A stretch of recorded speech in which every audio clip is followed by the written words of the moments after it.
Bonjour, nous sommes aujourd'hui chez Cyril Degluer, éleveur de volailles de Bresse. J'ai un chapon en main, ça sent les fêtes de fin d'année. Je ne sais pas son prénom, mais ce que je peux vous dire, c'est qu'il est gentil comme tout.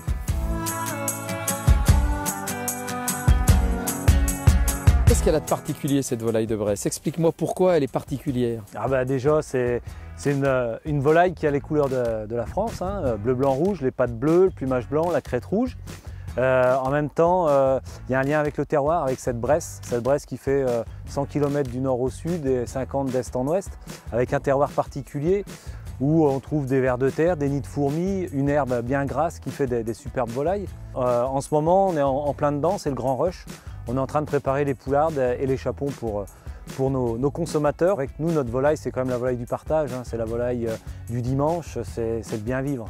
Il y a aussi les poules pondeuses dans ton exploitation. C'est ça, oui. Ça fait 3 ans maintenant, j'ai monté un atelier poules pondeuses.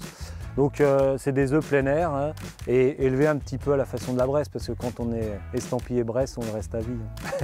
On va passer à ce qu'on appelle le roulage de la volaille de Bresse pour ces fêtes de fin d'année. Alors le roulage, ça consiste en quoi? En fait, il y a 2 buts au roulage. Le premier, c'est vraiment une méthode ancestrale où dans le temps, comme il n'y a pas de frigo, pas de chambre froide, ils roulaient cette volaille dans une toile végétale. Et en fait, ça chassait l'air de la volaille et comme ça, on pouvait la conserver 3 semaines. Et en fait, on s'est rendu compte que, tu vois, elle est quand même bien grasse. Donc l'excédent de gras, ça fait pénétrer ce gras justement dans les chairs et ça fait une volaille beaucoup plus onctueuse, beaucoup plus moelleuse. Donc en fait, il y a 2 buts. Il y a un but de conservation et un but gustatif. En fait, c'est vraiment les volailles de fin d'année, chapons et poulardes de fin d'année qui sont roulées. Donc on voit bien là, les pattes bien bleues. Hop. Et par contre, elle a le plumage blanc. Mais aussi, caractéristique, c'est la chair blanche aussi. Et bien, sur nos volailles, il y a le nom de l'exploitation. On signe nos volailles parce qu'on en est fiers. Et on roule en 2020 comme on roulait en 1957. Rien n'a changé, c'est toujours la même chose.